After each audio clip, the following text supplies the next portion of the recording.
Bapak, Ibu, saudara-saudari yang terkasih, kita akan mendengarkan renungan. Marilah kita berdoa. Kasih karunia dan damai sejahtera dari Allah Bapa kita dan dari anaknya Tuhan Yesus Kristus menyertai kamu. Amin. Firman Tuhan bagi kita tertulis dalam Ayub pasal 6 ayat 14. Siapa menahan kasih sayang terhadap sesamanya, melalaikan takut akan Yang Maha Kuasa. Demikian firman Tuhan. Jangan menahan kasih sayang. Jemaat yang baik hati, apakah yang muncul dalam pikiran kita di saat kita membicarakan tentang seorang sahabat? Pasti kita pernah memiliki sahabat, atau bahkan sampai saat ini kita memiliki sahabat. Yang kita harapkan dari seorang sahabat adalah ia tetap setia kepada kita di saat suka maupun duka.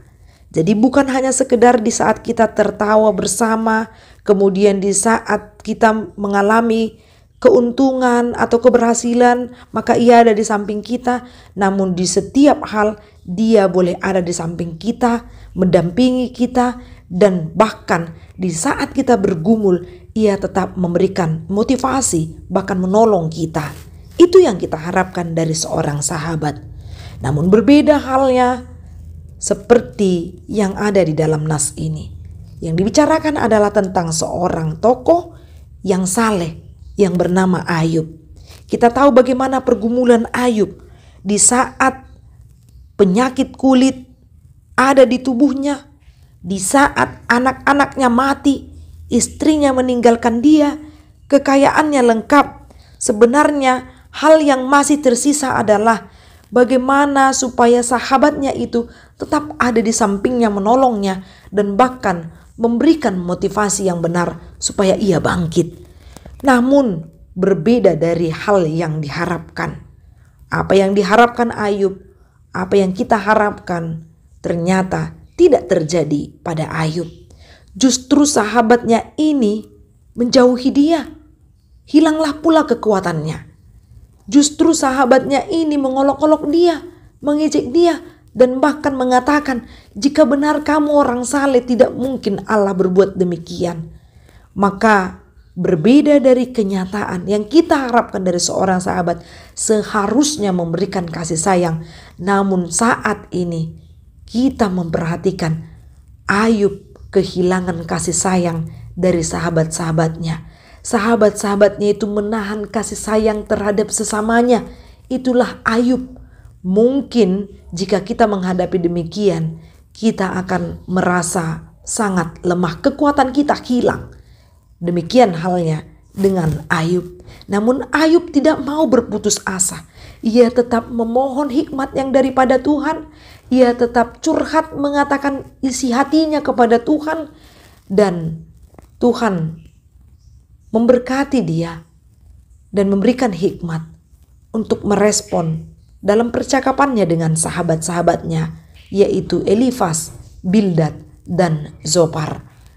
Justru Allah memberikan hikmat kepada dia dan bahkan mengingatkan sahabat-sahabatnya yang pada saat itu tidak lagi di sampingnya.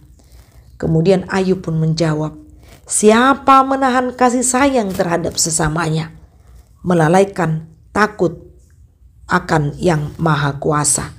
Allah tahu apa yang kita butuhkan. Allah tahu bagaimana kondisi kita. Semua hal boleh terjadi sesuai dengan kehendak Allah. Jika kita mau datang kepada Tuhan untuk dibebaskan, hanya dengan satu kata pun, itu pasti bisa terjadi. Kalau kita meminta dengan iman yang benar. Namun sangat disayangkan ketika seseorang menahan kasih sayang terhadap sesamanya, pada saat itu dia meragukan Allah yang penuh kuasa membebaskan, memulihkan setiap keadaan. Di saat orang menahan kasih sayang, pada saat itu ia sedang melalaikan akan takut kepada Yang Maha Kuasa. Takut di sini bukan panik, tapi takut di sini adalah bagaimana tunduk hormat kepada Tuhan yang memberikan apa yang kita perlu. Dia tahu apa yang kita butuhkan. Maka jangan sampai kita kehilangan kesalehan takut akan Yang Maha Kuasa. Caranya bagaimana? Tetaplah berikan kasih sayang kepada sesamamu. Tolonglah motivasi orang di sekelilingmu. Setialah kepada sahabatmu di dalam suka maupun duka. Itu bukti dari takut akan Yang Maha Kuasa. Amin. Kita berdoa. Ya Allah Bapa kami yang bertata dalam kerajaan sorga, terima kasih Tuhan karena Engkau adalah sahabat sejati bagi kami yang mengajarkan kami tentang hal kasih sayang. Kiranya Engkau juga tetap mengajarkan kami untuk menunjukkan bukti dari ketakutan kami kepada kuasa-Mu. Ya Allah, inilah doa permohonan kami dalam nama Kristus Yesus. Kami berdoa dan bersyukur. Amin. Salam sehat, Tuhan memberkati.